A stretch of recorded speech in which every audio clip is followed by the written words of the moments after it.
মুজিবুর রহমান মঞ্জু, বেশ অনেকদিন পর আপনাকে পেলাম, মাঝে অনেকগুলো ঘটনা ঘটে গেছে, একটু জেনে নিই যে আপনাদের দল থেকে অনেকে চলে যাচ্ছেন জামাতে, এইটা আসলে কেন ঘটছে? আমরা এর আগে দেখেছি ব্যারিস্টার আব্দুর রাজ্জাক, তিনি পদত্যাগ করেছিলেন, কিন্তু ঠিক এরকম একটা সময়ে আবার জামাতে ফিরে যাচ্ছে। আপনার এটা খারাপ লাগছে? খারাপ লাগছে না, আমি জানতে চাচ্ছি যে কেন চলে যাচ্ছে। আপনারা কি আসলে এটাই চেয়েছেন, মানে এবি পার্টির সফলতা নাকি এটা জামাতের সফলতা নিয়ে যাচ্ছে? না, ধন্যবাদ জেসিন, অনেকদিন পরেই আসলে আপনার সাথে দেখা। সাইফুল ভাই আছেন, নারায়ণ আপা আছেন।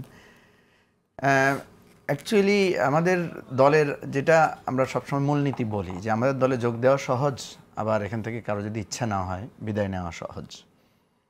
তো সেজন্য আমি মনে করি যে রাজনীতি তো জোর করে হয় না, সবার ইচ্ছার ব্যাপার থাকে। আমরা যখন একটা দল শুরু করি, আপনি তো জানেন যে নানা রকমের সন্দেহ সংশয়ের মধ্য দিয়ে আমাদের দলটা চলে এসেছে। ইভেন অনেকে আমাকে বলেছে যে 5 তারিখের পরেই নাকি আমাদের দল সম্পর্কে ওনার আস্থা তৈরি হয়েছে। এর আগ পর্যন্ত উনি আমাদেরকে সন্দেহ করতেন যে আমরা আসলেই মানে ইয়েতে আছি কিনা। তো এটা খুবই স্বাভাবিক একটা রাজনীতি শুরু করা, যেহেতু আমার একটা পুরনো পরিচয় ছিল, আমি যে একটা নতুন রাজনীতি শুরু করতে পারি এটাই অনেকের কাছে বিশ্বাসযোগ্য ছিল না। তো এটা তো রাজনীতির পথ তো একটু পথপ্রক্রম থাকবে। আপনি সাইফুল ভাইকে যদি জিজ্ঞেস করেন, উনি যদি সত্য কথা বলে, উনি হয়তো বলবে যে ওকে বিশ্বাস করতে আমাদের একটু কষ্ট হয়েছে, হয়তো উনি বলবেন। যে কথাটা আপনারা সবাই সত্যি কথাই বলবেন। তো সেই জায়গাটা থেকে আমি যেটা বলি যে আপনি যেটা ইঙ্গিত করেছেন, আমাদের দলের সুলাইমান চৌধুরী সাহেব, উনি আমাদের প্রতিষ্ঠাতা আহ্বায়ক। যদিও উনি অনেকদিন থেকেই কিছুটা শারীরিক অসুস্থতার কারণে উনি একটু বিরত আছেন কার্যক্রম থেকে। সুলাইমান চৌধুরী সাহেব কিন্তু দল থেকে রিজাইন করেছেন আরও বেশ আগে। আপনি হয়তো পত্রিকায় নিউজ দেখেছেন যে উনি প্রায় আপনার বছর খানিকের কাছাকাছি সময়ে হঠাৎ উনি দেখলাম যে উনি ফেসবুকে উনি লিখেছেন যে উনি এবি পার্টির চেয়ারম্যান আহ্বায়ক পদত্যাগ করেছেন।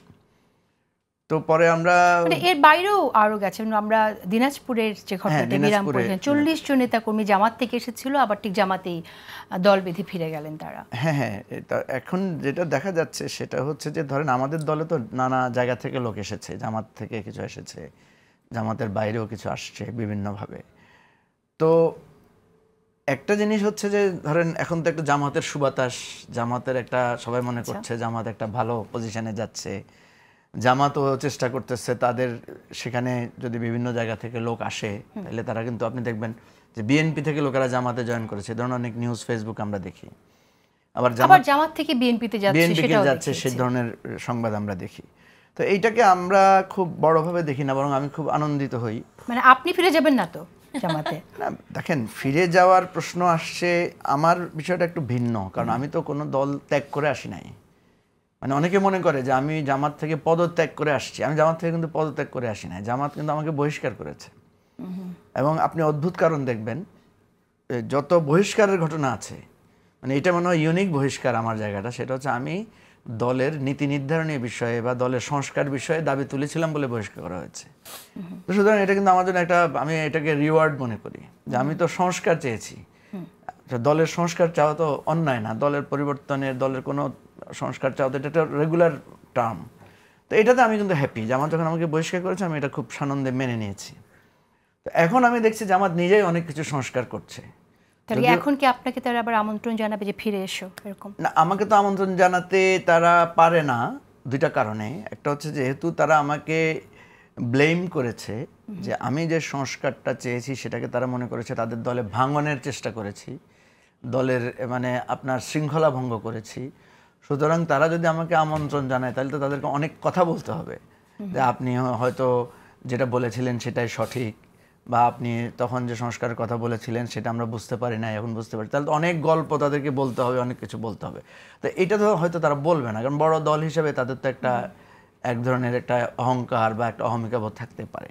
প্রথম কথা হচ্ছে আমি জামাত যেহেতু আমাকে বহিষ্কার করেছে এবং এরপরে আমি কোনো বহিষ্কারাদেশ প্রত্যাহারের কোনো চিঠিও দিই নাই বা ওইটার ব্যাপারে আমি আর আগ্রহ দেখাই নাই। আমি একটা নতুন দল গড়ে তুলেছি এবং সুলাইমান চৌধুরী সাহেব আমাদের ওই জার্নির একজন অপরিহার্য ব্যক্তি ছিলেন। উনি কিন্তু ইলেকশন করেছিলেন আমাদের লাস্ট কাউন্সিলে, উনি ইলেকশন করে উনি কিন্তু ইলেকশনে জিততে পারেন নাই সভাপতি পদে। সেখানে প্রায় 2200 ভোটার ছিল, তো সেখানে উনি 200-250 ভোট পেয়েছেন। তো ওই ঘটনার পর থেকে উনি কিছুটা ডিমোরালাইজ ছিলেন বা কিছুটা একটু ডিপ্রেস পজিশনে ছিলেন। Right, we got it. একটু যদি এবি পার্টির কথা বলি, যে আপনার দল এবি পার্টি যদি সেভাবেই চিন্তা করি যে আপনার সাথে যদি দূরত্ব না কমে, তাহলে কি জামাতের সাথে এবি পার্টির জোট হবে না? ব্যাপারটা কি এরকম? না, আমরা ধরেন জাতীয় রাজনীতির ব্যাপারটা নিয়ে আপনি আমাকে এই প্রশ্নটা আগে একবার করেছিলেন। আমরা দুটো কথা বলেছিলাম, একটা হচ্ছে যে ইসলামিক বা ধর্মীয় কোনো রাজনৈতিক দলের নেতৃত্বে যদি কোনো জোট হয়, ওই জোটে আমরা যাব না। এবং কারণটাও বলেছিলাম, কারণটা হচ্ছে আমাদের দেশের হিস্ট্রিতে বলে বা ভারত পাকিস্তানের হিস্ট্রিতে বলে, ধর্মীয় দলগুলোর অ্যালায়েন্স কখনো ভালো করতে পারে না রেজাল্ট, ঠিক আছে? বাট এমন কোনো জোট যদি হয় যেটার ধরেন যেটা নেতৃত্বে থাকবে হয়তো একটা মূলধারার দল, সেখানে যদি কোনো ধর্মীয় দল থাকে আমাদের সেখানে আপত্তি নাই। আমি কি বুঝাতে পেরেছি কথা? I got it. কিন্তু কদিন আগে আপনি একটি সাক্ষাৎকারে বলেছিলেন জামাত ইসলাম যদি বিজয়ী হয়ে সরকার গঠন করে তাহলে আপনি খুব খুশি হবেন। হ্যাঁ হ্যাঁ হ্যাঁ, আমি খুশি হব, কিন্তু কেন খুশি হব সেটাও বলেছি। প্রথম খুশি হব এই কারণে, কথা হয় কি, কথার পরিপূর্ণতাটা না আসলে হয় না। আমি বলেছি যে জামাতের একটা থিসিস ছিল যে এই দেশটা যদি স্বাধীন হয় তাহলে এটা ভারতের করদ রাজ্যে পরিণত হবে। এই জন্যই ওনারা স্বাধীনতার পক্ষে ছিলেন না।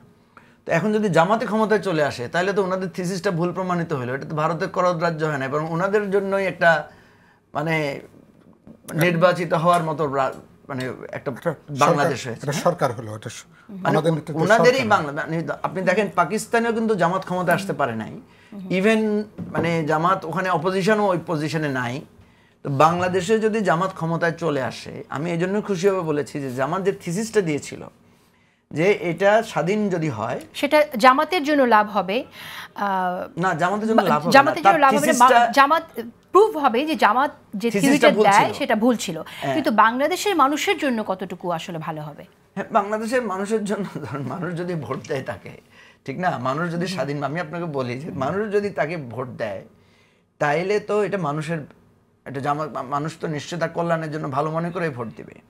এমনি আমি এটা আমার মানে নিরপেক্ষভাবে জামাতে আমি ছিলাম বলে জামাতের প্রতি আমার কোনো ক্ষোভ আছে বিষয়টা তা না।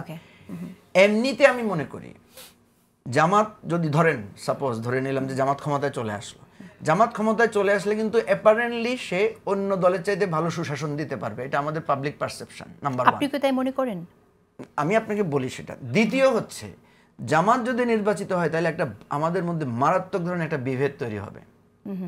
আমি দুইটা পয়েন্ট বলছি, কিন্তু একটা হচ্ছে জামাত কম্পারেটিভলি বেটার শাসন দিতে পারবে, এটা পাবলিক পারসেপশন, ডিউ টু জামাতের সাথে অত বেশি মানে আপনার দুর্নীতি, তারপরে দলবাজি, তারপরে দলীয় নানা টেন্ডারবাজি, নানা এগুলোর এখন পর্যন্ত ওই ধরনের বদনামিটা অত ম্যাসিভ ওয়েতে নাই। আছে কিন্তু ম্যাসিভ ওয়েতে নাই। হ্যাঁ, আমি বলছি ম্যাসিভ ওয়েতে নাই, যেখানে তারা হয়তো ক্ষমতায় আছে, তারা কিছু কিছু আছে। আপনি আবার ভালোটা বুঝেন, জামাত যদি ক্ষমতা পায় পাবলিক পারসেপশন হচ্ছে কম্পারেটিভলি তারা সুশাসন দিতে পারবে, আমিও কিছুটা মনে করি সেটা। বাট জামাত যদি ক্ষমতায় আসে তাহলে মারাত্মক ধরনের বিভেদ তৈরি হবে। ইতিমধ্যে আপনি দেখেছেন জামাত কিছুটা ভালো করেছে বলেই বা জামাতের একটা ইয়ে তৈরি হয়েছে বলে কিন্তু হেফাজত ইসলাম, জমিয়ত উলামা ইসলাম বিভিন্ন জন কিন্তু জামাতের ব্যাপারে সিরিয়াস ধরনের ফতোয়া তারা দিচ্ছেন। এবং জামাত যদি নির্বাচিত হয়, আমার আশঙ্কা যে প্রথম বাংলাদেশে মিছিল বের করবে আলেম সমাজ, যে প্রথম দাবিটাই হবে যে কাদিয়ানীদেরকে অমুসলিম ঘোষণা করতে হবে। কারণ এটা তো জামাত সহ অন্যান্য দলগুলোই একটা আপনার তাদের একটা প্রধান দাবি।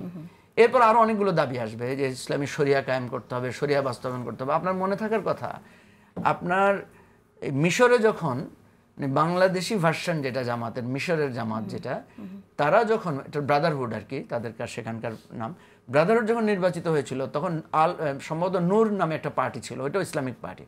ওরা সিরিয়াসলি দাবি তুলেছে যে তোমরা এতদিন বলছো ইসলাম কায়েম করবা ক্ষমতায় আসলে, সুতরাং তোমাদেরকে শরিয়া কায়েম করতে হবে। ওকে, আমরা আসলে জামায়াত ইসলামী ইসলাম কায়েম করবে যে কথাটা বলে বা শরিয়া আইনের যে কথাটা বলে সেই বিষয়টা নিয়ে আলাপ করতে গেলে আমাদের অনেক সময় লাগবে। আসবো আসলে সাথে জামায়াত ইসলামের সাথে অন্য যে ইসলামিক দলগুলো আছে সেই ইসলামিক দলগুলোরও দাবি হচ্ছে ইসলামের শরিয়া আইন কায়েম করা, কিন্তু জামায়াত ইসলামী নিজেরা কিন্তু এটা স্পষ্ট করছে না যে আসলে ইসলামের শাসন বলতে তারা কি বোঝাচ্ছে। জামাত কিছুটা টার্ম চেঞ্জ করেছে, টার্ম চেঞ্জ করে বলছে তারা ওয়েলফেয়ার স্টেট করবে, এই ধরনের টার্ম করছে।